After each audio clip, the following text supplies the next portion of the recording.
Hello everyone, this is me Sathvik here और मैं आपके लिए लेके आई हूँ एक और रीडिंग जो कि होगी for whoever needs it. Topic reading का रहेगा उन लोगों के लिए जो जानना चाहते हैं कि राइट नाउ आपको अपनी लाइफ में क्या करना चाहिए।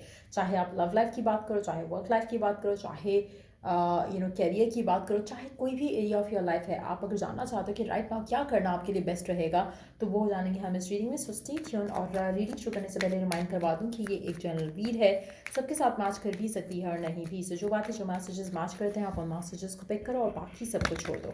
अगर आप पर्सनल रीडिंग चाहते हो, पेपॉल से इजी पैसा से पेमेंट कर सकते हो, सिर्फ तभी रीच आउट करो ताकि आपका भी टाइम वेस्ट नहीं हो और मेरा भी। So let's dive into the read and let's find out कि क्या करना चाहिए राइट नाउ आपको गिवन सिचुएशन में, चाहे लव लाइफ है या वर्क लाइफ। क्या चीज़ें हैं जिनके ऊपर आपको फोकस करना चाहिए। Nine of wands, king of swords, king of pentacles.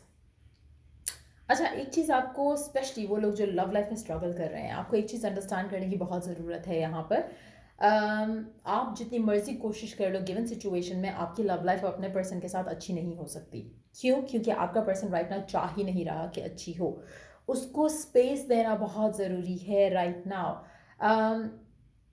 It's not like कि वो चाह नहीं रहा कि अच्छी हो, इट्स जस्ट दैट कि सिचुएशन ऐसी है कि उसने गार्ड्स अप किए हुए हैं टुवर्ड्स यू। लेकिन ये सिचुएशन ऐसी है जो कि ये चाहकर भी चेंज नहीं कर पा रहा राइट नाउ, जो भी आपका पर्सन है, लड़का है या लड़की। सो इस सिचुएशन में उसको स्पेस देना, उसको अपने मैटर्स से डील करने देना आपके हक में बेहतर है। आपकी लाइफ में इसकी वजह से डिले आ सकता है, अगर आप चाहो तो आप मूव ऑन कर सकते हो, that's your perfect, that's up to you.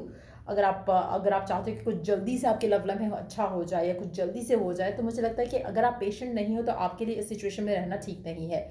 अगर आप पेशेंटली चीज़ों को अलाउ कर सकते हो होने देने के लिए, तो मुझे लगता है कि that will be good for you. So given situation में मुझे लगता है कि आप में से बहुत सारे लोग स्ट्रेस्ड आउट हैं कि लव लाइफ आगे नहीं बढ़ रही है, और इसमें अभी आपको थोड़ा वेट करना पड़ेगा। जो सिचुएशन है, जो चीज़ें हैं, उसमें आपको थोड़ा डिले का सामना है, बट अगेन मुझे लग रहा है कि वो आपके हक में बेहतर रहेगा। सो गिवन सिचुएशन में अगर आपका पर्सन आपसे बात नहीं कर रहा है, इस सिचुएशन में अपने आप को पॉजिटिव रख पाना भी एक इम्पॉर्टेंट टास्क रहेगा आपके लिए, जो आपको करना चाहिए। और मुझे लगता है कि अगर आप करियर के पॉइंट ऑफ व्यू से रीडिंग देख रहे हो, तो मुझे लगता है कि आपकी way of looking at things needs to change.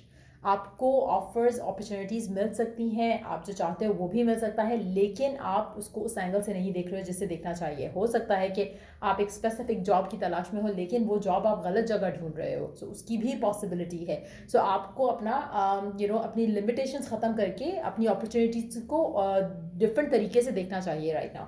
हो सकता है कि आप एक साइड से अपॉर्चुनिटीज़ के आने का वेट करो, जबकि दूसरी साइड पे ऑलरेडी अवेलेबल है। So you have to broaden yourself in the perspective of finding a better job. हो सकता है कि आपको लग रहा है कि यहाँ जॉब मैं करूँगा तो मेरे लिए बहुत अच्छा होगा, लेकिन हो सकता है कि इससे बेहतर ऑप्शन आपके पास ऑलरेडी अवेलेबल है, लेकिन क्योंकि आप स्ट्रेस्ड आउट हो, आप एक पर्टिकुलर डायरेक्शन में देख रहे हो, तो आपको वो दूसरा ऑप्शन जो है वो दिख नहीं रहा। और जिसकी वजह से मुझे लगता है कि आपकी वर्क लाइफ में फाइनेंसिस पे जो है वो डिलेज आ सकते हैं, फर्दर डिलेज आ सकते हैं, फर्दर आपको स्ट्रगल करना पड़ सकता है। बट अगर आप चाहो तो चीज़ें वर्कआउट की जा सकती हैं गिवन सिचुएशन में भी। Let me pull two cards specifically for your love life कि क्या करने की ज़रूरत है राइट नाउ आपके अपनी लव लाइफ में। One card please. Eight of wands, ten of wands, nine of cups और नीड द डेक। अच्छा, एक चीज़ और यहाँ पे बहुत ज़रूरी है अंडरस्टैंड करने की, जो आपका प्रोसेस चल रहा है अपनी लव लाइफ में, दैट्स अ ग्रोथ। जो आप अब तक चलते आए हो अपने लव लाइफ में अपने पर्सन के साथ, ये ग्रोथ का जो प्रोसेस है ये फर्दर आगे चलेगा। ये ग्रोथ जो है आपको एक्सपीरियंस आप करोगे अपनी लव लाइफ में इस इंसान के साथ, लेकिन आपने चीज़ों को लेकर अपसेट नहीं होना है। As you wait, while you wait, आपको अलाउ करना है, चीज़ों को होने देना है। जैसे ही आप ये करोगे, अपने स्ट्रेस लेवल्स को कम कर जाओगे, वो चीज़ें करो जिससे आप हैप्पी रहो, एक्साइटेड रहो, पॉजिटिव रहो। जो इंटेंशंस है वो सेट आउट करो and then just go with your life. अपनी लाइफ का एक पर्टिकुलर एरिया जो है उसको सर पे नहीं चढ़ाओ, और specially when it comes to love life, जहाँ पर आपको लगता है कि अगले पर्सन की जो लाइफ है आप उसको कंट्रोल नहीं कर सकते, लेकिन आप अपनी लाइफ को कंट्रोल कर सकते हो। सो जितना कंट्रोल आप अपनी लाइफ पे अपने अपने हाथ में रखोगे, उतना आपके लिए अच्छा है। जितना आप दूसरे पे डिपेंडेंट हो जाओगे, उतना आपके लिए गलत हो जाएगा। सो इस तरह की सिचुएशन में पॉजिटिव रखना अपने आप को बहुत ज़रूरी है। पॉजिटिव आप एफर्मेशंस के थ्रू रख सकते हो, विजुअलाइजेशंस के थ्रू रख सकते हो। आप कोई मंत्रा बना लो और वो मंत्रा यूज़ करो। और मैं मेजॉरिटी लोगों को यही मशवरा देती हूँ कि स्पेशली अगर आपकी लव लाइफ बहुत ही बुरे फेज से गुजर रही है, जहाँ पे आपके लिए पॉजिटिव एफर्मेशन यूज़ करना आपको लगता है कि तो मैं झूठ बोल रहा हूँ या बोल रही हूँ अपने आप से, तो in that situation make an affirmation for your self, जिसमें आप पर्सन का नाम नहीं लिखो या पर्सन का नाम मेंशन नहीं करो. You say to yourself कि you are having a perfect love life right now and you are so grateful for it. जब आप ऐसी कोई एफर्मेशन यूज़ करोगे तो वो ऑटोमेटिकली आपका जो कनेक्शन है उसके ऊपर रिफ्लेक्ट करेगा. सो आप बेसिकली क्या कर रहे हो कि आपके जो ब्लॉक है मेंटल, उसको आप जो है वो उसको आप पास करते हुए आगे आप अपनी गोल की तरफ पहुंचोगे. जो ब्लॉक है वो ख़त्म हो जाएगा, वो आएगा ही नहीं रास्ते में. यही अगर आप पर्सन का नाम लेके कहोगे तो आपको लगेगा कि ये तो ऐसा है ही नहीं. You will feel in fact lack of it. तो बहुत ज़रूरी है ये अंडरस्टैंड करना. अगर आपकी कोई अच्छे सिचुएशन चल रही है लेकिन चीज़ें स्मूथली आगे नहीं जा रही, तो उस सिचुएशन में अगर आप पर्सन का नाम यूज़ करते हो, it's gonna benefit you a lot. क्योंकि वो पर्सन ऑटोमेटिकली वो स्टेप्स लेना शुरू हो जाएगा जो आप चाहते हो, डिज़ायर करते हो. And trust me, affirmations do work very fast. क्योंकि जो शॉर्टेस्ट वे मुझे लगता है towards getting what you want is affirmations. क्योंकि जब आप बार बार एक चीज़ बोल रहे होते हो तो व्हाट हैपेंस इज कि वो आपकी रियलिटी बनता ही है. और जब आप बोलते हो और अगर आप खाली इमेजिन नहीं कर रहे हो या आप विजुअलाइज नहीं कर रहे हो या फील नहीं कर रहे हो, with the passage of time आपको फीलिंग आना शुरू हो जाएगी और आपको ये लगना शुरू हो जाएगा ये तो हो चुका है. So that reputation matters too. So कहीं ना कहीं वो चीज़ें करो जो कि आपको आपके गोल के करीब लेकर जाए. राइट नाउ आपको ये बिलीव करना है कि जो भी डिलेज आ रहे हैं, जो भी सिचुएशंस स्लोली चल रही हैं, you have to have the faith. जब फेथ रहेगा, स्ट्रांग रहेगा, तो ऑटोमेटिकली चीज़ें आपकी लाइफ में आगे बढ़ेंगी. जो ब्लॉक्स फील कर रहे हो आप राइट नाउ आपकी लव लाइफ में, वो ख़त्म हो जाएंगे, चीज़ें आगे बढ़ना शुरू हो जाएंगी.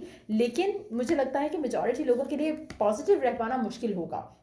मेजॉरिटी लोग इंडिसाइसिव हो रहे हैं, जिसकी वजह से again when it comes to your love life, अगर आपको लगता है कि चीज़ें आगे नहीं बढ़ी और आप ब्रेकअप करना चाह रहे हो, चीज़ों को फाइनली क्लोजर लेना चाह रहे हो चीज़ों का, कनेक्शन का, तो it's very important for you to decide कि आपको चाहिए क्या.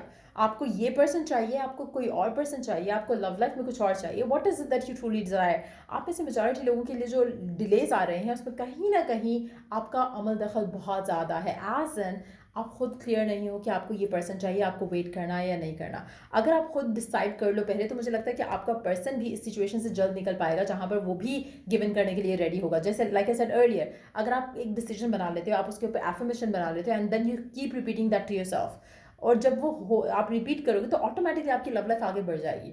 लेकिन सम हाउ आप खुद इनडिसाइसिव हो, कहीं ना कहीं आपको लैक फील ज़्यादा होता है, फिर आप सोचते हो कि शायद it's never gonna work out, फिर आप सोचते हो कि नहीं मैं दूसरा ऑप्शन चूज़ करना चाहूँगा या करना चाहूँगी. सो वो keeps like coming back, like वो एक थॉट है, वो एक फियर है जो कीप्स कमिंग बैक, जिसकी वजह से आपकी लव लाइफ जो है वो मुझे लगता है कि स्टैगनेंट है. लेकिन अगर आप एक डिसीजन बना लो, एक पावरफुली अपने आप को स्ट्रांग करते हुए एक डिसीजन मेक कर लो और स्टिक करो उस डिसीजन पे, तो मुझे लगता है कि आपकी लव लाइफ बहुत जल्दी और स्मूथली आगे जा सकती है. दो और कार्ड्स ऐड करेंगे. लेट्स सी कि फर्दर एडिशनल गाइडेंस क्या है आपके लिए जो राइट नाउ आपको चाहिए. Give space, let there be closeness between you, but always give each other space. Love never claims it, it simply allows and gives. So बहुत ज़रूरी है कि given situation में, like I said earlier, मुझे लगता है कि आपको अपने person को space देना चाहिए, उसको decide करने दो, उसको उन चीज़ों को डील करने दो जिनसे वो डील कर रहा है. क्योंकि उसने गार्ड्स अप किए हुए, जितना आप कोशिश करोगे उतना आप फील करोगे कि शिट ये पर्सन तो मुझे चाहता ही नहीं है. आप नेगेटिव फील करना शुरू कर जाओगे. जितना आप स्पेस दोगे और कॉन्फिडेंट रहोगे, फेथ अपना स्ट्रांग रखोगे, उतना चीज़ें आपके लिए जल्दी आगे बढ़ेंगी. Last card of the read is forgiveness. Discover freedom in the forgiveness of others. अच्छा, एक और चीज़ यहाँ पर, स्टॉप ब्लेमिंग, कंप्लेनिंग और वो सब करना छोड़ दो. अपने आप को फ्री कर दो इन सब चीज़ों से. अगेन कोशिश करो कि अपने आप की जो वाइब है या आपकी जो एक पॉजिटिविटी है उसको आप एनहांस कर सको और ख़ुद को लेकर कॉन्फिडेंस के ऊपर काम करना शुरू करो. तो ख़ुद के ऊपर काम करो राइट नाउ. जैसे ही सिचुएशन आप अपने लिए बेहतर करोगे, ख़ुद को लेकर बेहतर करोगे, ऑटोमेटिकली उसका रिफ्लेक्शन आपकी लव लाइफ में भी आएगा. So free your self from any clutter. और अगर आप सोचते हो कि उसकी गलती थी, इसकी गलती थी, ये हो गया, वो हो गया, स्टॉप ब्लेमिंग एंड कंप्लेनिंग. जहाँ पे आप ग्रेटफुल होते हो तब भी आपको चीज़ें जल्दी और स्मूथली आगे बढ़ती हुई दिखेंगी. सो ये थी रीडिंग आप लोगों की. अगर आपको हेल्प किया हो, गाइड किया हो, तो लाइक, शेयर, सब्सक्राइब जरूर करो. लाइक द नेक्स्ट रीडिंग आप लोगों के लिए. Take care, bye.